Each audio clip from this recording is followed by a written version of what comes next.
for coming once again, and kind of echoing what Jeff said. We obviously thought this was important enough for Jeff and I to be up here instead of back there, which is where we usually are.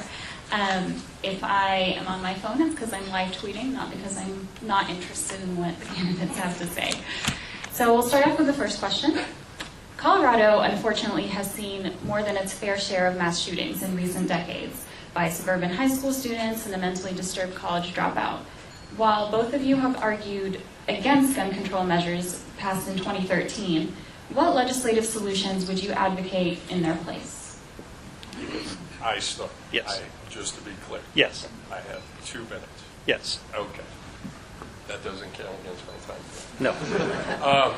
Actually, I think it would be entirely appropriate at this point in time if we take a minute and just pause and reflect on what happened yesterday in Orlando. Obviously, the people and the victims of Orlando are in our thoughts and our prayers. They're Americans. And unfortunately, we're seeing more of what happened yesterday happen in our country. And unfortunately, the president immediately jumped to more gun control. Republicans went to their talking points, and it's a tough time. The wounds are still fresh, but the reality of it is people are going to react and they're going to offer up what they believe is the right solution. I look at what happened yesterday and see a common denominator in all of these places. They're all gun-free zones.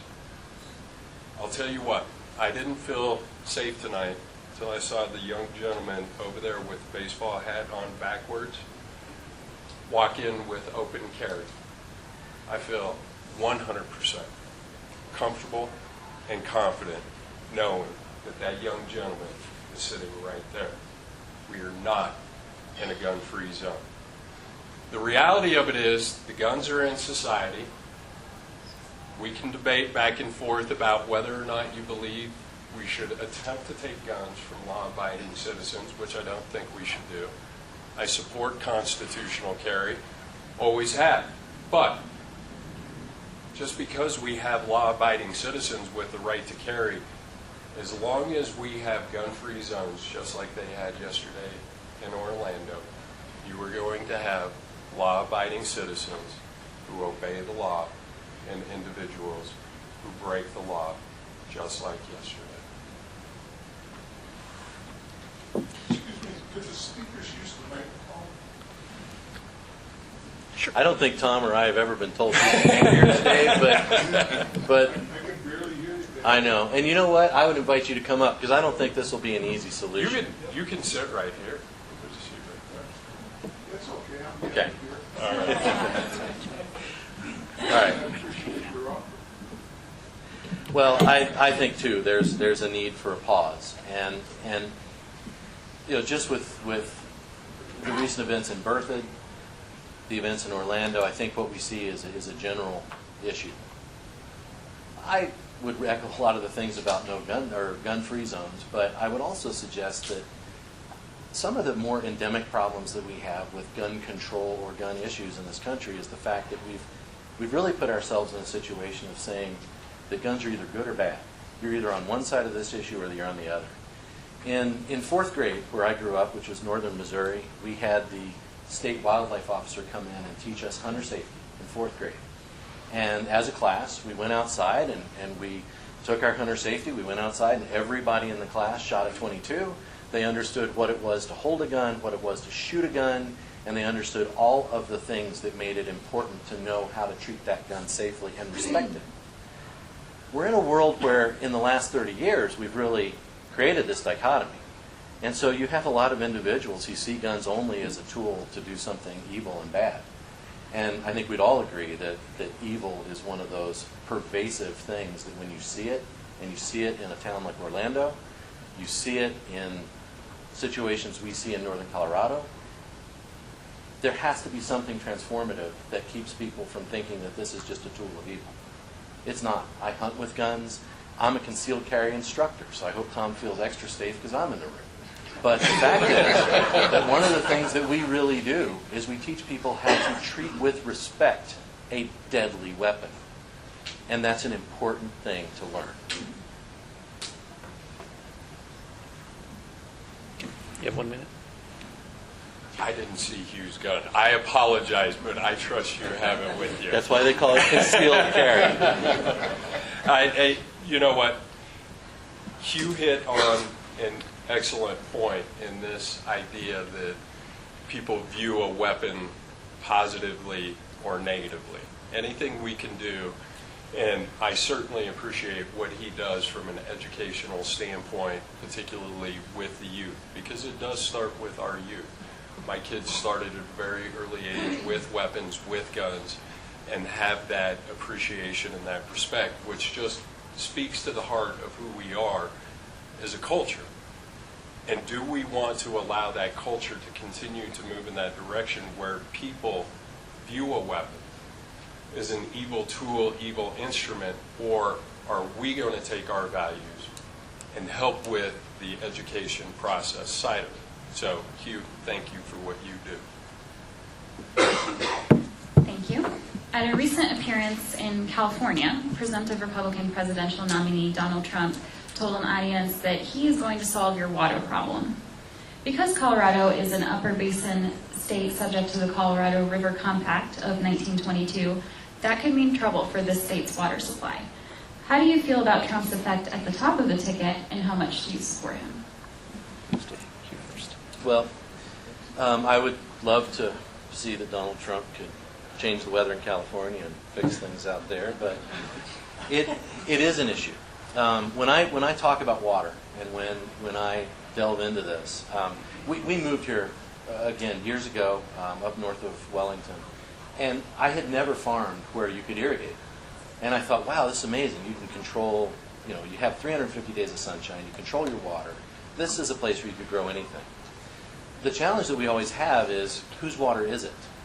And really, if you've heard me in the last few months, there is actually no more important thing that we can do than support the building of Chimney Hollow and the Northern Integrated Supply Project.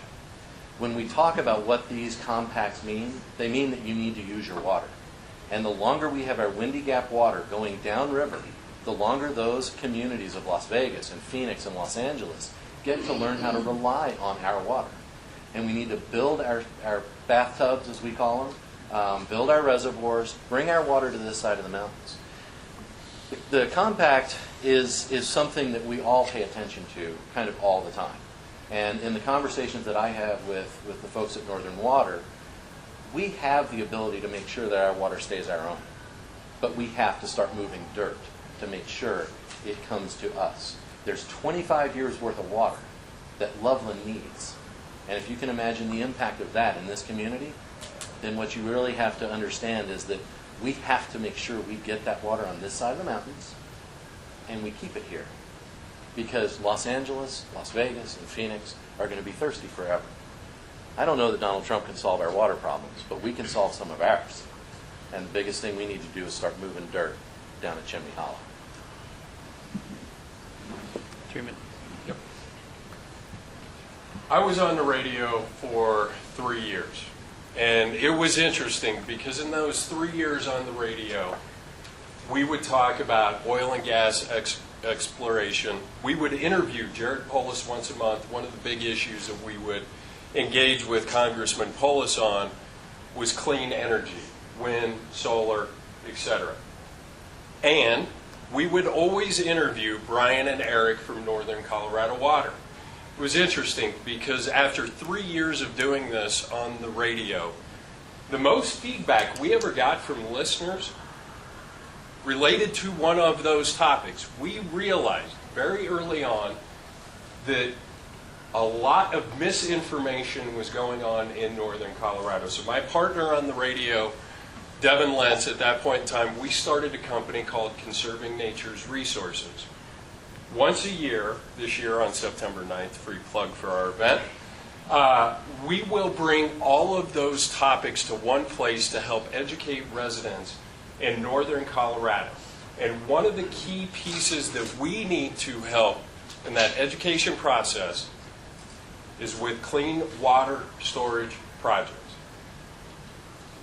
Until we capture that water, we are never going to be able to meet our demand for agriculture, which is 82% of our water consumption in the state of Colorado. Oil and gas is less than 1%, residential, commercial, the rest of it. But if we want to continue to be able to feed not only our population, but as the world turns to the United States to feed their populations, and agriculture, one of the largest businesses here in the state of Colorado, we're going to need to have that water. Now, on a side note, Seja mentioned something about supporting Donald Trump. It's interesting because people ask me, as I show up on their doorstep every single day, do you support Donald Trump? I tell them, you know what? My focus is to get through June 28th. Donald Trump still hasn't earned my vote, hasn't earned my support. And when he says things like he did last week, that somebody who is Mexican, who was born in this country, cannot make a decision because of their heritage, I find that greatly offensive. Somebody whose last name is Lucero, who was raised to believe in the United States of America, whose great-grandparents came to this country, spoke broken Spanish in the house, but made absolutely sure kids and grandkids spoke English because we were raised to be Americans. He's got a long ways to go to earn my support, to vote for him to be president of the United States.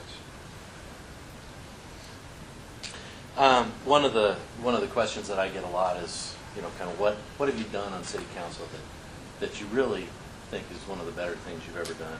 And it does center around water. I don't know if you guys remember, but in the flood, some of those big house-sized rocks that came down the river knocked 6 feet off the top of our dam where we take our drinking water out of the river. After the flood, because Home Supply Ditch Company didn't have enough money to actually repair the dam, I was the one who led the fight to say, you know what, we're a city, we need that for our drinking water. Let's go ahead and make sure that we foot the bill and try to get FEMA to reimburse us for actually rebuilding the dam. We rebuilt it better than it was before. When we talk about how you take care of yourself and how you take care of your neighbors, water is going to be central to that. What we did was we cemented a partnership not only with being able to get our water out, but with making sure that Berthoud gets their water, that Johnstown gets their drinking water, and that all the customers of Home Supply are able to get served by their water supply company. Those are the things that we do as a community that puts water first.